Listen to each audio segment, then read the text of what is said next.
प्रसादे सर्वदुःखानां हानिरस्योपजायते प्रसन्नचेतसो शुबुद्धिः पर्यवतिष्ठते।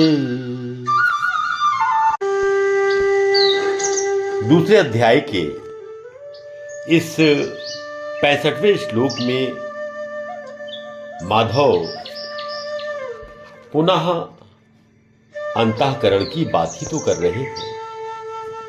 वे कहते हैं कि अंतःकरण की प्रसन्नता होने पर इसके संपूर्ण दुखों का अभाव हो जाता है और उस प्रसन्न चित्त वाले कर्मयोगी की बुद्धि शीघ्र ही सब ओर से हटकर एक परमात्मा में भली भांति स्थिर हो जाती है।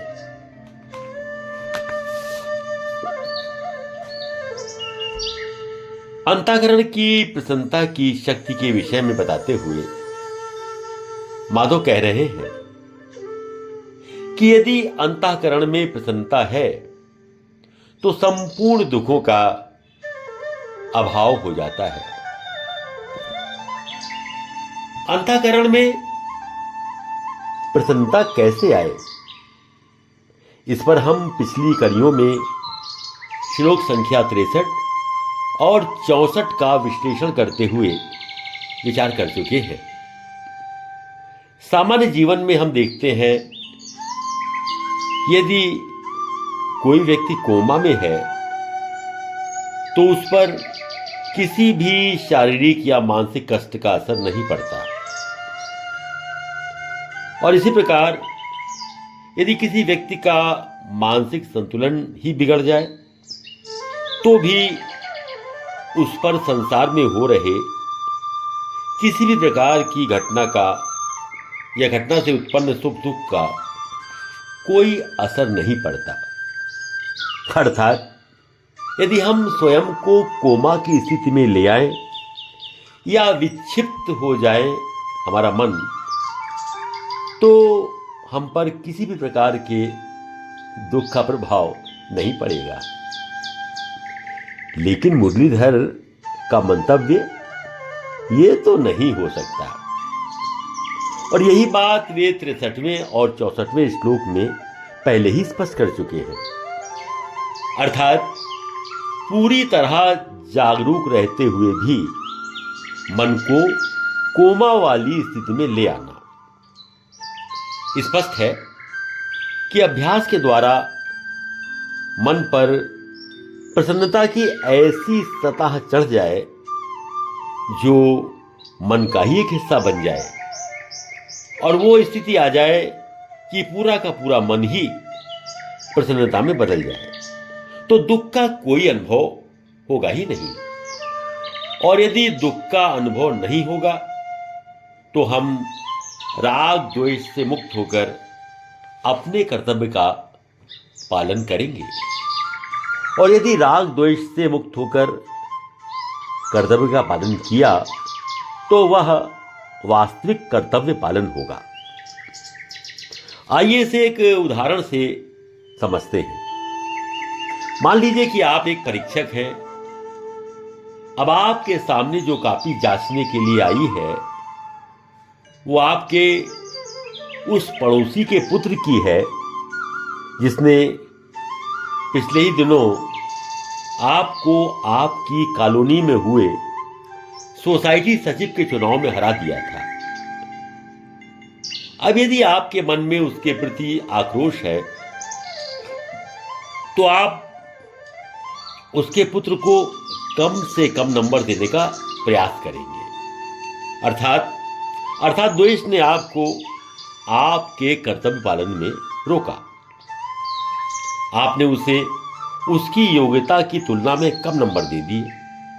लेकिन बात क्या यहीं पर समाप्त हो जाएगी? बिल्कुल नहीं।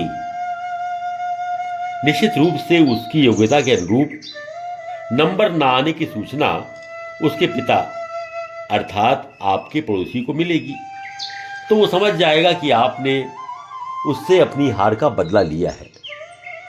जाहिर है वो भी चुप तो नहीं ही बैठेगा अर्थात वो संघर्ष लंबा चलेगा और इसके दो परिणाम होंगे। जब तक ये संघर्ष चलेगा आपकी मानसिक शांति तो भंग होगी ही होगी, आपको शारीरिक या आर्थिक हानि भी उठानी पड़ सकती है। स्पष्ट है कि आपके मन में जो द्वेष जमा बैठा है, जिसने आपको अपना कर्तव्य निभाने से अर्थात उस बालक को उसकी योग्यता के अनुरूप नंबर देने से रोका, उस द्वेष के कारण आप अपनी मानसिक प्रसन्नता को तो खो ही बैठेंगे और यदि मन प्रसन्न नहीं है तो उसका प्रभाव तन पर तो पड़ना ही है। किंतु यदि आपने अपनी उस हार को जो आपके पड़ोसी के द्वारा आपको मिली थी बिल्कुल सामान्य खिलाड़ी वाली भावना से स्वीकार किया और स्वीकार कर लिया कि भाई हार जीत तो लगी ही रहती है, उसकी क्या चिंता करना और उसे क्या मन में रखना, तो न केवल आप अपना कर्तव्य ईमानदारी से निभा लेंगे बल्कि आपके मन की प्रसन्नता भी बरकरार रहेगी। यहां बनवारी का स्पष्ट मंतव्य है कि राग द्वेष से मुक्ति और मन की प्रसन्नता में गहरा संबंध है। इस राग द्वेष से मुक्ति पाने का अभ्यास ही हमें स्थायी प्रसन्नता दे सकता है। अब प्रश्न तो वही का वही लौट कर आ गया कि इस राग द्वेष से मुक्ति क्या संभव है? बिल्कुल संभव है, यदि आप विशुद्ध व्यवसायी बन जाएं तो। और ये बात हम पिछली कड़ियों में भी कई बार स्पष्ट कर चुके हैं। अच्छा, एक बात पूछते हैं। मान लीजिए कि आप दौड़ रहे हैं, आपको पता है कि यदि आप 5 मिनट में अपने गंतव्य तक पहुंच गए तो 10,000 का नगद पुरस्कार आपको मिलेगा। अब क्या होता है कि दौड़ के बीच में ही रास्ते पर आपको एक 500 रुपए का नोट पड़ा दिखाई पड़ता है। बताइए आप क्या करेंगे? जाहिर है कि नोट उठाने में आपको कम से कम 1 मिनट तो लगेगा ही, और ये 1 मिनट लगने का मतलब ये है कि आप अपने गंतव्य तक 5 मिनट में तो नहीं ही पहुंच पाएंगे। मतलब 10,000 गए हाथ से। अब आप ही बताइए, क्या 500 का नोट उठाकर 10,000 गंवाने का रिस्क आप लेंगे? अब ये समझ लीजिए कि राग और द्वेष की कीमत मात्र 500 रुपए के नोट जैसी है, जो आपके सामने पड़ा हुआ है, और मन की प्रसन्नता की कीमत 10,000 रुपए की है। अब आप खुद ही निर्णय कर लीजिए कि आपका लाभ किस में है। संभव है कि आप में से कुछ अधिक समझदार लोग ये सवाल पूछ बैठे कि भला प्रसन्नता की कीमत 10,000 कैसे हो गई? जनाब, प्रसन्नता की कीमत 10,000 तो हमने ऊपर वाले उदाहरण को समझाते हुए तय कर दी, वरना प्रसन्नता की कीमत और उसे आंकना संभव ही नहीं है। भाई, आप सारे काम मन की प्रसन्नता के लिए ही तो करते हैं। स्त्रियां लाखों के जेवर खरीदती हैं, आप 5 सितारा होटलों में जाकर डिनर लेते हैं, महंगी महंगी कार खरीदते हैं, वगैरह वगैरह। अब ये सब आप मन की प्रसन्नता के लिए ही तो करते हैं। लेकिन एक बात है, इन सारी भौतिक चीजों से प्राप्त प्रसन्नता के मूल में है राग अर्थात आकर्षण। और इधर श्याम सुंदर राग को छोड़ने की बात कर रहे हैं। तो ये दोनों बातें कंफ्यूज तो कर रही हैं।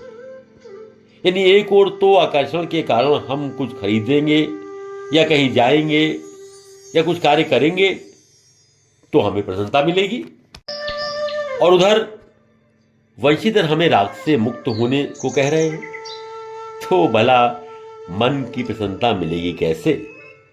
चलिए इस पर आगे विचार विमर्श करेंगे अगली कड़ी में।